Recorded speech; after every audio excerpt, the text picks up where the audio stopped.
الحمد للہ وکفا وسلام علی عبادہ الذین اصطفیٰ اما بعد۔ اللہ تعالیٰ کی توفیق سے علم کے مختلف ذرائع کا بیان ہوا کہ انسان اللہ سے علم حاصل کرتا ہے اور انسان اپنے حواس خمسہ کے ذریعے علم حاصل کرتا ہے، بولتا ہے، سوال کرتا ہے اور علم حاصل ہوتا ہے۔ پھر وہ کسی چیز کو دیکھتا ہے تو علم حاصل ہوتا ہے۔ پھر وہ انسان کسی چیز کو چکھتا ہے تو علم حاصل ہوتا ہے، سونگھتا ہے تو علم حاصل ہوتا ہے، اور چھوتا ہے تو علم حاصل ہوتا ہے۔ ان 5 ذرائع کے بعد جو ہر انسان کو میسر ہیں، چھٹا ذریعہ علم کا عقل انسانی ہے، اور انسان اپنی عقل سے علم کو حاصل کرتا ہے۔ ایک واقعہ دیکھتا ہے اور اس کے ذریعے رویت سے علم حاصل ہو جاتا ہے، اور ایک واقعہ بغیر دیکھے اور سنے خود خدا نے اسے جو ایک عقل کا مادہ دیا ہے وہ بھی کام کرتا ہے۔ یہ 5 علم کے ذرائع جو انہیں حاصل ہوتا ہے لے جا کر عقل کے سامنے رکھ دیتے ہیں، اور عقل آنکھ کو فتویٰ دیتی ہے کہ یہ رنگ سیاہ ہے۔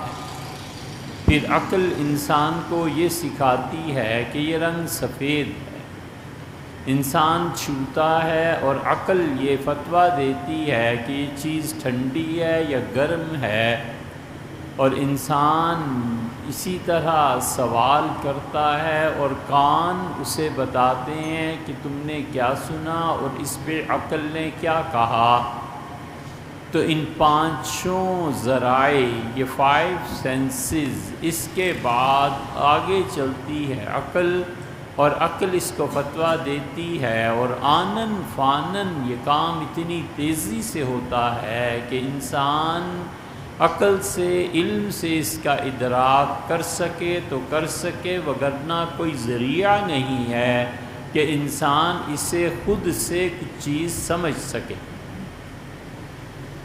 ایک آدمی کو فالج ہو گیا، وہ برف پر ہاتھ رکھے یا آگ پر، دماغ کوئی فتویٰ نہیں دیتا، اس لیے کہ وہ جو عقل جس حص نے فیصلہ کرنا تھا وہ حص معطل ہو گئی، اور انسان کے حواس زندہ سلامت تو آگ سے بھاگتا ہے اور برف کی شدت سے بھی، تو یہاں پر عقل فتویٰ دیتی ہے، اور وہاں پہ عقل معطل بیکار، اس لیے کہ اس تک رپورٹ صحیح نہیں پہنچ رہی۔ فالج والے کا جسم جل جائے یا برف میں جم جائے، کچھ پتہ نہیں چلتا اس کو۔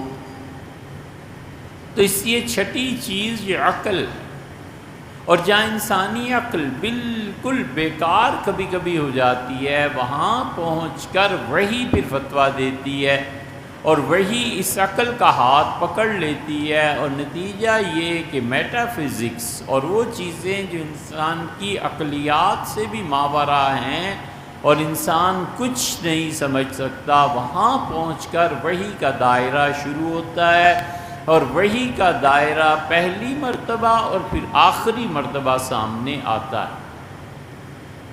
وحی عقل کا ہاتھ پکڑتی ہے اور سکھاتی ہے کہ یہ چیز ایسے ہے، اور پھر وحی اس میں بھی اقسام بھی بن جاتی ہیں اگرچہ، لیکن وحی انسانوں کو تعلیم دیتی ہے، اور وحی عقل سے بھی بالا چیز ہے، اور وہ بتاتی ہے کہ کیا ہے اور کیا نہیں۔ اور اس بات کو بھی جاننا چاہیے کہ وحی عقلیات اس کے مقابلے میں جب وحی آتی ہے تو لوگ جو توازن کرنے بیٹھ جاتے ہیں یہ توازن صحیح نہیں ہوتا۔ عقل کتنی دیر تک چلے گی؟ احکامات میں عقل بہت تھوڑی سی چلتی ہے۔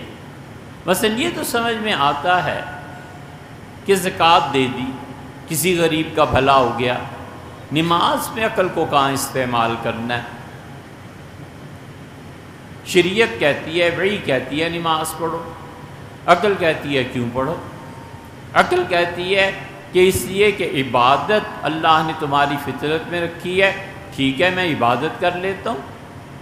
عبادت یہ ہے کہ میں بیٹھ جاتا ہوں اور رام رام جپتا ہوں، میری روح کو سکون ملتا ہے۔ عبادت یہ ہے کہ میں سجدہ کرتا ہوں۔ عقل کہتی ہے کہ یہ ضرور تم نے 2 سجدے اور 1 رکوع کرنا ہے، 2 رکوع کر لو یا 1 سجدہ کر لو، ذرا بیلنس ہو جائے گی نماز۔ کیا جواب ہے ان چیزوں کو؟ کچھ بھی نہیں۔ عقل قیامت تک ان چیزوں کو نہیں حل کر سکتی۔ حتیٰ کہ یہی عقل جب عقیدے پہ آتی ہے تو عقل کے پاس کوئی راہ نہیں ہوتی اور عقل انسانی بیکار ہوتی ہے۔ اسے کہو کہ قبر میں عذاب ہو رہا ہے، فرعون کی میت وہاں پڑی ہوئی ہے مصر میں، اور فرانس میں لے جاتے ہیں اسے کچھ عرصے کے بعد اور اس پہ کیمیکلز وغیرہ لگاتے ہیں۔ وہ وہی فرعون ہے جس کے متعلق اللہ نے کہا تھا کہ الیوم ننجیک ببدنک، ہم آج کے دن تیرے جسم کو بچا لیں گے، لنوریک، تاکہ ہم لوگوں کو دکھائیں کہ اس دنیا میں جو فرعون ہوتے ہیں ہم ان کا کیا حشر کرتے ہیں۔ معروم نے بڑی اچھی بات کہی ہے اور کہے سنے بغیر رہا بھی نہیں جاتا۔ مولانا نے کہا ہے کہ نفس مارا کم طرز فرعون نیست، ہم میں سے ہر آدمی اپنے وقت کا فرعون ہے۔ لیک اورا اون مارا اون نیست، فقط جو اس میں فرق ہے وہ یہ ہے کہ اس کے پاس فوج تھی، پیسہ تھا، مال تھا، اقتدار تھا، اور میرے پاس اقتدار نہیں ہے۔ اگر میرے پاس طاقت ہوتی، پیسہ ہوتا، تو میں کسی فرعون سے کم بچہ پیدا ہوا تھا۔ ہر آدمی فرعون بنا ہوا ہے، لیک اورا مارا اون نیست، لیکن اسے مدد تھی حاصل اسباب اور ذرائع کی، اور میرے پاس اسباب اور ذرائع نہیں، ورنہ میں فرعون سے کم ظالم۔ اس لیے انسانی عقل بہت سی، اب اللہ کہتا ہے کہ غدوم و عشیہ، اس فرعون کو ہم صبح شام جہنم کی آگ پر چڑھاتے ہیں۔ جیسے یہ بسکٹ پکتے ہیں، جیسے بیکری میں سامان پکتا ہے، ایک بڑے سانچے میں کیک کیا کیا چیزیں ڈال کے اسے چڑھا دیتے ہیں، آگ کے اندر رکھ دیتے ہیں اور آگ اسے پکاتی ہے۔ فرعون اس طرح صبح شام آگ پر پیش کیا جاتا ہے۔ تقریب تفہیم کے لیے یہ مثال دی ہے، ورنہ حقیقت تو اللہ ہی جانتا ہے۔ تو اس طرح، لیکن ہمیں کچھ نظر نہیں آتا، عقل کیا کرے؟ عقل کے پاس آگے چل کے ذریعہ نہیں ہے۔ عقل تول سکتی ہے، کیا تلوانا ہے؟ چٹان، ماشے، تولے، رتی، بس۔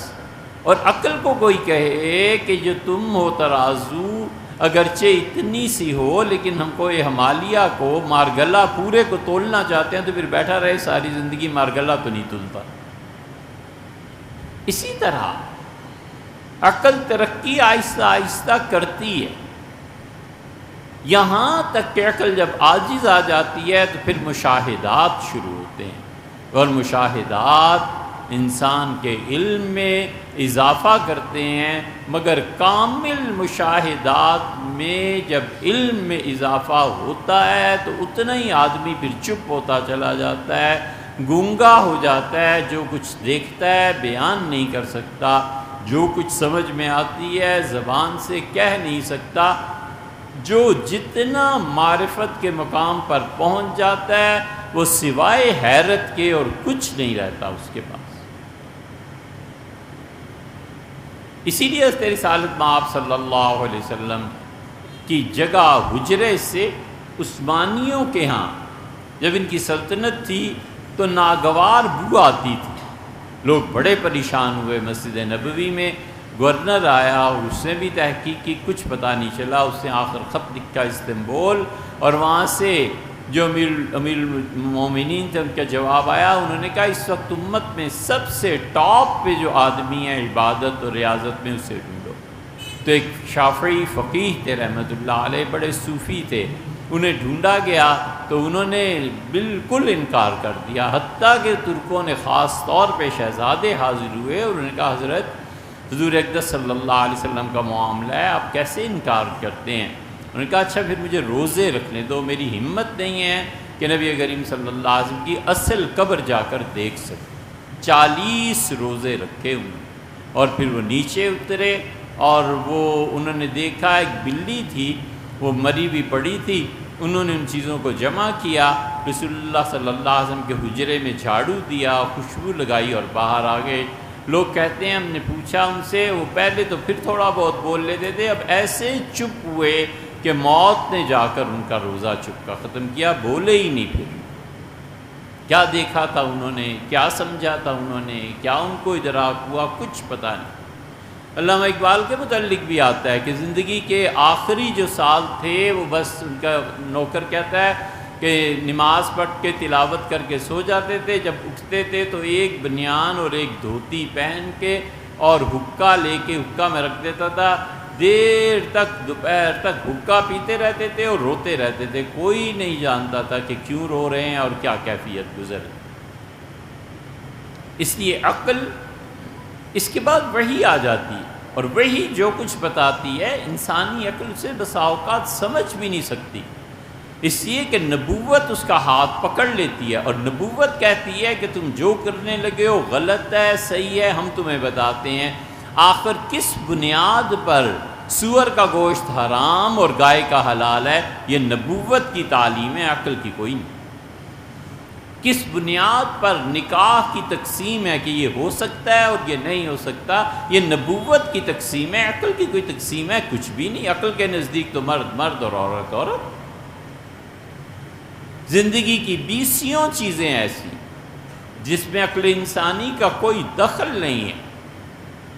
مثنوی میں معروم نے کیا خوبصورت بات کہی ہے، انہوں نے کہا کہ عقل اور عشق کا فرق بیان کیا ہے کہ عشق جو ہوتا ہے وہ کہاں لے جاتا ہے اور عقل یہاں جو ہے وہ کہاں پہنچاتی ہے۔ انہوں نے مولانا روم رحمۃ اللہ علیہ مثنوی میں فرمایا کہ اونٹ چلتا ہے تو راستے میں غبار اٹھتا ہے، ریت مٹی، ریت تو کم، مٹی سے غبار اٹھتا ہے، ہوا چل رہی ہے، ریت بھی اڑتی ہے۔ وہ جو آدمی ابو علی سینا عقل کے امام، اور یہ امام رازی اور وغیرہ وغیرہ جن پہ عقلیات کا غلبہ تھا، انہوں نے کہا لیلا اونٹنی پر بیٹھی ہوئی جا رہی ہے، پیچھے جو غبار اڑ رہا ہے، ابھی یہ ابو علی سینا اور یہ بڑے بڑے عقل والے اس غبار میں گم میں راستہ دیکھ دیکھ کے چل رہے ہیں کہ کب ہم لیلا تک پہنچیں گے۔ اور مجنو اٹھا اور جا کر اس نے اس اونٹنی کا امارہ، اس کی سواری کو پکڑ لیا جا کے جہاں لیلا بیٹھی ہوئی۔ ابو علی در غبار ناکا گم کر، ابو علی سینا نے اپنا وجود کھو دیا عقل کی وجہ سے، اس دھول سے جو اٹھ رہی تھی زمین سے۔ دست مجنو محمل لیلا گرفت، اور مجنو کو عشق نے اس مقام تک پہنچا دیا جا کے اس نے ہاتھ ڈال دیا جہاں پہ لیلا بیٹھی ہوئی۔ یہ عشق اللہ تک پہنچاتا ہے، یہ عشق معرفت کی راہیں طے کرواتا ہے، یہ عشق انسان کو عقل کی دنیا سے نکال کر ایسی جگہ لے جاتا ہے جس کا ادراک بڑھتا جاتا ہے اور کوئی اس کا اینڈ نہیں ہے، یہاں تک کہ اس عشق میں موت آ جاتی ہے اور قبر کے مشاہدات شروع ہوتے ہیں، اور قبر میں پھر اسے کھانا ملتا ہے، قبر میں پھر اسے معرفت کی غذا ملتی ہے۔ وہ پہلی مرتبہ دیکھتا ہے کہ اچھا اللہ کی قدرت ایسی زبردست ہے، پھر اللہ کی تجلیات کا ظہور ہوتا ہے، حتیٰ کہ اپنی قبر سے جب اٹھایا جائے گا تو اسے اندازہ ہی نہیں ہوگا کہ میں کب سویا اور کب اٹھا، ٹائم کانسٹنٹ ہو جاتا ہے۔ کیمسٹری کے اسٹوڈنٹس سے سمجھتے ہیں کہ ٹائم کیسے کانسٹنٹ ہو جاتا ہے، اور پھر وہ اٹھایا جائے گا، اور اٹھا کے جب اللہ کے حضور میں پیش کیا جائے گا تو بس پھر اس کے بعد اس کی کوئی منتہا نہیں ہے۔ ایسے بھی ہوں گے جو اللہ کے سامنے، بلکہ ساری کائنات اللہ کو سجدہ کرے، جو مسلمان۔ 3 کیٹیگریز ہو جاتی ہیں، ایک وہ جو کافر ہیں وہ نہیں سجدہ کر پائیں گے، ایک وہ جو منافق ہیں۔ حضور اقدس صلی اللہ علیہ وسلم نے فرمایا، اللہ تعالیٰ نے قرآن میں بھی کہا کہ یہ منافق اللہ کی تجلیات کو دیکھیں گے، اور نبی کریم صلی اللہ علیہ وسلم نے فرمایا وہ سجدہ کرنے کی کوشش کریں گے لیکن کھڑے ہوں گے اور دھڑام سے جا کر گریں گے، پیشانی جا کر سیدھی زمین پر لگے گی، جھک نہیں سکیں۔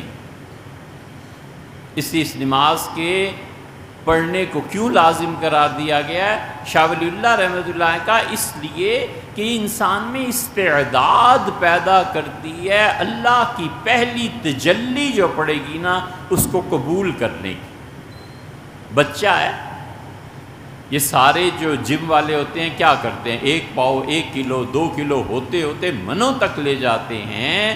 یہ استعداد پیدا کرنی ہوتی ہے، ایبلٹی پیدا کرنی ہوتی ہے بچے کے جسم میں، اور وہ سال بعد جب اٹھاتا ہے تو لوگ ہنستے ہیں کہ یار تم تو پاؤ نہیں اٹھا سکتے۔ یہ نماز باری تعالیٰ کی رویت اور جو پہلی تجلی خدا کی پڑے گی، جس کے بعد بڑھتے ہی چلا جائے گا، اس کو دیکھنے کی قوت پیدا کرتی ہے۔ اسی لیے اللہ تعالیٰ نے فرمایا ہے قرآن کریم میں بھی، سورہ قلم میں اللہ نے کہا یہ وہ ہیں یوم یکشف عن ساق، جس دن معاملہ بڑا سخت ہو جائے گا، جس دن اللہ تعالیٰ اپنی پنڈلی کھول دے گا، جس دن معاملہ لوگوں کے ہاتھ سے نکل جائے گا، اور اس دن لوگ سجدہ کریں گے، اور اللہ کہتا ہے کہ یدعون الی السجود، انہیں زندگی میں ان کی ہم سجدے کے لیے بلاتے تھے کہ مسجد میں آؤ سجدہ کرو تاکہ تم میں ایبلٹی پیدا ہو اور قیامت میں مجھے دیکھ سکو۔ وہم سالمون، ان کی صحت اچھی خاصی ہوتی تھی، اس کے باوجود نماز نہیں پڑھتے تھے۔ محبوب کے دیدار سے محرومی، اس سے بڑا کوئی عذاب نہیں، جہنم بھی اس سے چھوٹا عذاب ہے۔ جس کے لیے ساری زندگی قربانیاں دیتا رہا، روزے رکھتا رہا، اور جس کے خوف سے انصاف کرتا رہا، اور جس کے خوف سے بیوی بچوں کے حقوق ادا کرتا رہا، اگر اس شخص نے یہ نماز چھوڑ دی نا تو اس سے بڑی محرومی کوئی نہیں ہے کہ وہ اللہ کو نہیں دیکھ سکے، اللہ کو نہیں دیکھ سکے۔ اللہ نے کہا ہے کہ تم اچھے خاصے تھے لیکن نماز چھوڑنے کی اس سے بڑی سزا کوئی نہیں ہے کہ زندگی بھر جس کی طلب رہی، جس سے روتا رہا، مانگتا رہا، قیامت آئے اور روک دیں اس کو کہ تم ہمیں نہیں دیکھ سکتے، اس لیے کہ تم سجدہ نہیں کرتے تھے۔ ہم سالمون، اللہ کہتا ہے اچھی خاصی صحت، اسی لیے وہ سجدے میں گریں گے۔ ہے کوئی عقل کچھ نہیں، نبوت بتاتی ہے، حضور صلی اللہ علیہ وسلم تم سجدے میں گر جاؤ گے اور نامعلوم مدت تک سجدے میں اللہ کے حسن میں متحیر ہو کے پڑے رہو گے۔ کروڑ حصے بھی کرو تو یہ مثال نہیں بنتی، لیکن سمجھانے کے لیے کبھی کبھی کوئی آپ فلم دیکھتے ہیں اور لڑائی ہے، کوئی سین ہے، تو اچھا خاصا بیٹھا ہوا انسان ایج پہ آ جاتا ہے کرسی کے، کبھی کیا ہوگا، اس وقت کوئی چھیڑے نہ پانی پی کھانا، کیسے چھوڑو اس کو دیکھنے دو ابھی کیا ہوگا۔ بس ایسی کیفیت ہے کہ یہ اللہ ہے، یہ اس کی تجلیات ہیں، اور پھر کروڑوں سال کے لیے مست رہے گا، اس حسن میں ڈوب جائے گا۔ اسی لیے رسول اللہ صلی اللہ علیہ وسلم، اللہ جمیل، مسلم کی روایت میں آتا ہے اللہ خوبصورت ہے اور خوبصورتی کو پسند کرتا ہے۔ عورت ہے، ڈیکوریشن ہے، گھر ہے، صفائی ہے، پاکیزگی ہے، وہ کرتی ہے۔ اللہ خود بھی خوبصورت ہے اور خوبصورتی کو پسند کرتا ہے۔ اسی لیے رسول اللہ صلی اللہ من کان یؤمن باللہ والیوم، تم میں سے جو اللہ اور آخرت پر ایمان رکھتا ہے اسے چاہیے کہ جب وہ صبح اٹھے تو کنگھی کرے۔ اسی لیے رسول اللہ صلی اللہ علیہ وسلم اپنے تکیے کے ساتھ جو چیزیں رکھتے تھے ان میں کنگھی بھی تھی، اٹھ کے بیٹھتے تھے اور اپنی آنکھیں ملتے تھے اور کنگھی کرتے تھے اپنے بالوں میں۔ ایک آدمی آیا بغیر کنگھی کے، ہاتھ بڑھایا، اپنے ہاتھ پیچھے کر لیے، اس کا اللہ کے رسول میں مصافحہ، فرمایا مجھے لگا کوئی جن آ گیا ہے، تمہارے پاس اتنے پیسے بھی نہیں کہ داڑھی اور سر کو کنگھی کرو؟ تو وہ جو اللہ کی رویت ہے وہ مشاہدات ہیں۔ فرمایا پھر جنت میں جائیں گے، ارشاد فرمایا پھر ایسے بھی ہوں گے جن خوش نصیبوں کو صبح و شام اللہ کی زیارت ہوگی، کچھ خوش نصیب ہوں گے ہفتے کے بعد آئیں گے اور حوریں اور گھر والے کہیں گے کہ آج کیا بات ہے، بہت تر و تازہ ہو، بہت اچھے لگ رہے ہیں آپ، تو کہے گا کہ آج اللہ تعالیٰ کے یہاں حاضری تھی، اللہ کی تجلیات مجھ پہ برسی ہیں، یہ مراد ہے اس سے۔ اس لیے باری تعالیٰ کی تجلیات تو حواس خمسہ، پھر چھٹی چیز عقل، ساتویں چیز سے یہاں سے وحی شروع ہوتی ہے۔ پھر وحی کا پہلا مقام جو عام انسانوں کو دیا جاتا ہے وہ قرآن بتاتا ہے کہ فراست ہے، 7واں مقام ہوا، اور 8واں مقام پھر فراست سے بڑھ کے پھر خواب ہے، یا فراست کے قریب قریب خواب ہے۔ حضور اقدس صلی اللہ علیہ وسلم صبح کی نماز پڑھاتے تھے اور بیٹھ جاتے تھے اور فرماتے تھے تم میں سے کسی نے آج رات کوئی چیز دیکھی ہو تو مجھے بتاؤ۔ پھر لوگ حاضر ہوتے تھے، بتاتے تھے، آپ ہنستے تھے کہ یہ تو ایسے ہی ہے، فضول چیز دیکھ لی، یہ ایسے ہی ہے، یہ بالکل ٹھیک ہے۔ سیدنا ابو بکر رضی اللہ عنہ سے کہتے تھے اس کی تعبیر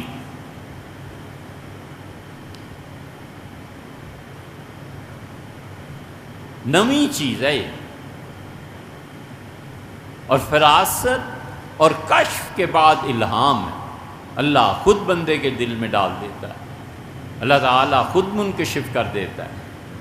یہ سارے علم کے ذرائع ہیں، اور اصولی بات یہ ہے کہ اللہ چاہے تو ان لوگوں کو کسی کو بھی کسی ذریعے سے علم دے دے، اور اللہ نہ چاہے تو کچھ پتہ نہیں چلتا۔ ایک آدمی آیا اور اس نے سعید ابن مسیب رحمۃ اللہ علیہ سے کہا، خواب کی تعبیر حضور صلی اللہ علیہ کے زمانے میں سیدنا ابوبکر رضی اللہ عنہ دیتے تھے، پھر ان کی صاحبزادی اسما رضی اللہ عنہ دیتی تھیں، پھر رسول اللہ صلی اللہ علیہ وسلم خود خواب کی تعبیر دیتے تھے، اور اس کے بعد یہ ابن سیرین اور ابن مسیب رحمۃ اللہ علیہ بیٹھ گئے تھے اس مسئلے میں، اور ان کی کرسی ہلانے والا کوئی نہیں تھا، یہ اتنی زبردست تعبیر دیتے تھے۔ پھر ہمارے یہاں شاہ ولی اللہ صاحب رحمۃ اللہ علیہ وغیرہ، شاہ عبد العزیز صاحب رحمۃ اللہ علیہ اپنے والد سے بھی بڑھ گئے تھے خواب کی تعبیر دینے میں۔ یہ سب علم کے ذرائع ہیں۔ کسی نے آگے کہا کہ میں نے دیکھا کہ مسجد نبوی کے منارے پر ایک کبوتری آ کر بیٹھ گئی ہے، اور میں نے دیکھا کہ ایک شخص نے کسی کو گرایا ہے اور 4 کیلیں اس کے ہاتھ پاؤں میں ٹھونک دی۔ ابن مسیب رحمۃ اللہ علیہ تم یہ خواب نہیں دیکھ سکتے، سے بڑا اصرار کیا تو حضرت اسے ڈانٹا، میں چپ رہو، تمہارے لیے یہ خواب ہے ہی نہیں، تم دیکھ ہی نہیں سکتے۔ اس نے آخر بتایا کہ حاکم وقت نے دیکھا ہے۔ ان کا اب ٹھیک آئے نا، انہوں نے کہا وہ رشتہ مانگے گا ہاشمیوں کا، سادات کا، اور مسجد نبوی شرف اور عزت ہے، اور اس میں جو کبوتری دیکھی ہے تم نے وہ لڑکی ہے، اور میرا خیال ہے کہ وہ لڑکی حضرت جعفر رضی اللہ عنہ کے خاندان سے ہے، اور اس رشتے کو مانگیں گے بنو امیہ اور وہ انکار کر دیں گے، اور پھر بعد میں یہ رشتہ ہو جائے گا۔ اور جو تم کہتے ہو کہ 4 کیلیں ٹھونک دی ہیں، اس کا مطلب ہے کہ جو موجودہ خلیفہ ہے اس کے 4 بیٹے ہوں گے، اور چاروں کی سلطنت جم جائے گی، یہ چاروں حکومت کریں گے۔ عمر بن عبد العزیز رحمۃ اللہ کے پاس دہلی میں ایک آدمی آیا اور آ کے کہا حضرت میں نے خواب میں دیکھا ہے کہ حضور اقدس صلی اللہ علیہ وسلم میرے گھر تشریف لائے۔ تو شاہ عبدالعزیز صاحب رحمۃ اللہ دیکھتے رہے، فرمایا گھر خالی کر، جلدی کر، ایسے نہ ہو کہ چھت گر جائے اور کوئی نقصان ہو جائے۔ بیچارہ ان پڑھ سا تھا، حضرت کا بہت معتقد، گیا تو سامان، بیوی، بچے سب، اور کچھ دنوں کے بعد چھت گر گئی۔ تو اس سے آ کے کہا حضرت یہ نہیں سمجھ آیا کہ آپ نے تعبیر یہ کیسے دی؟ حضرت نے فرمایا کہ میں نے تمہیں دیکھا اور میں تمہیں جانتا ہوں۔ نبی کریم صلی اللہ علیہ وسلم کا جب تم نے ذکر کیا تو فوراً میرے ذہن میں آیا کہ ان الملوک اذا دخلوا قریۃ افسدوها، اور بادشاہ جب کسی بستی میں داخل ہوتے ہیں تو وہاں کی چیزیں برباد ہو جاتی ہیں۔ تو حضور اقدس صلی اللہ علیہ وسلم کہاں اور تم کہاں؟ تو تمہارے گھر میں کمرے میں اگر آئے ہیں تو اس کا مطلب یہ ہے کہ سب تباہی ہو جائے گی۔ لوگ حیران رہ گئے کہ کہاں کی بات تھی اور کہاں جا کر حضرت رحمۃ اللہ نے تعبیر دی۔ ایسے ہی تھا، خالص اللہ کی طرف سے یہ علم عنایت کیا جاتا ہے۔ بہت کم لوگ ہوتے ہیں جنہیں طبعی مناسبت ہوتی ہے، ان کو کوئی تکلف نہیں کرنا پڑتا، کوئی زیادہ سوچنا نہیں پڑتا، وہ ساتھ ساتھ سمجھتے جاتے ہیں کہ یہ ہو رہا ہے اور یہ ہو رہا ہے۔ خواب ایک زبان ہے اور اس زبان کو سمجھنا انسان کے اپنے بس میں نہیں ہے، وہ اللہ جس کو چاہے دے دے۔ اسی لیے حضرت یوسف علیہ السلام نے اپنی زندگی کے آخر پہ اللہ سے کہا، ان کا رب قد آتیتنی من الملک، اللہ آپ نے مصر کی بادشاہت مجھے عنایت فرما دی، وعلمتنی من تعویل الاحادیث، کس منہ سے شکر ادا کروں کہ آپ نے مجھے خوابوں کی تعبیر یہ علم دے دیا۔ فاطر السماوات والارض، زمینوں اور آسمانوں کو بغیر مثال کے پیدا کرنے والے، توفنی مسلمن، اللہ مجھے مسلمان ہونے کی حالت میں اللہ وفات آ جائے، والحقنی بالصالحین، اور میرے باپ دادا جو تیرے فرما بردار تھے اللہ قبر میں جا کر ان لوگوں سے مل جاؤ۔ اسی لیے قرآن کہتا ہے کہ حتی اذا بلغ 40 سنہ، اور یہاں تک کہ جب تمہاری عمر 40 سال کی ہو جاتی، جب عمر 40 کو کراس کر لینا ایک دن بھی، قرآن کہتا ہے یہ دعا پڑھا کرو۔ اللہ کہتا ہے جب 40 سال کے تم ہو جاتے ہو تو کہتا ہے رب اوزعنی ان اشکر نعمتک التی انعمت علی، اللہ مجھے اب توفیق دے کہ میری عمر کا آخری حصہ اب شروع ہو رہا ہے، اوزعنی ان انعمت علی، جو اللہ آپ نے مجھ پر انعامات کیے ہیں، جو میرے والدین پر اللہ آپ نے انعامات کیے ہیں، اور شکر میں ان کے کوئی کمی میرے ماں باپ کے کرنے میں رہ گئی تھی، اللہ میں اپنے والدین کی طرف سے بھی، اللہ اپنی ذات کی طرف سے بھی آپ کا شکریہ ادا کرتا ہوں۔ اسی دعا میں آتا ہے وَأَصْلِحْ لِي فِي ذُرِّيَّتِي، اور اللہ میری اولاد کو نیکی اور سچائی پر قائم رکھ، صالح کر دیں گے۔ اور اسی میں آتا ہے انی تبت الیک، اللہ 40 سال سے پہلے پہلے جو ہو گئی سو معافی چاہتا ہوں، توبہ کرتا ہوں۔ وَإِنِّي مِنَ الْمُسْلِمِينَ، اور اللہ میں اظہار کرتا ہوں میں مسلمان ہوں، اللہ میں صحیح مسلک پر قائم۔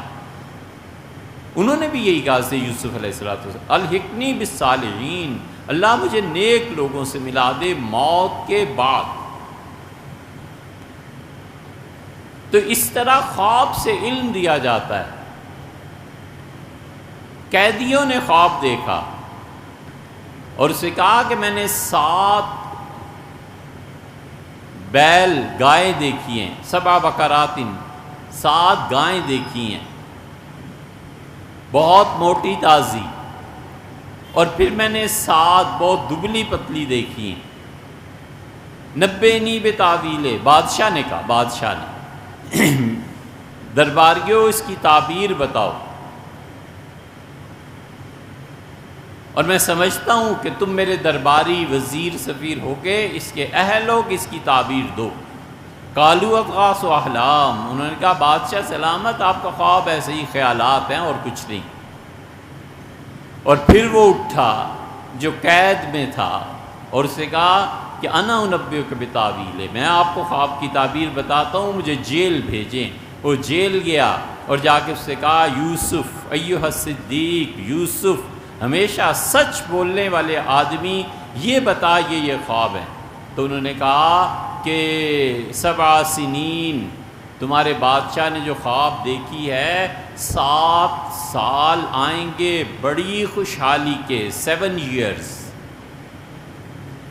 اور میں تمہیں تدبیر بھی بتاؤں، اناج کو اس کے خوشے سے الگ نہ کرنا، مثلا گندم ہے اس کو خوشے سے نہ نکالنا اور بچانا، اور اس کے بعد 7 سال آئیں گے جن میں قحط پڑ جائے گا،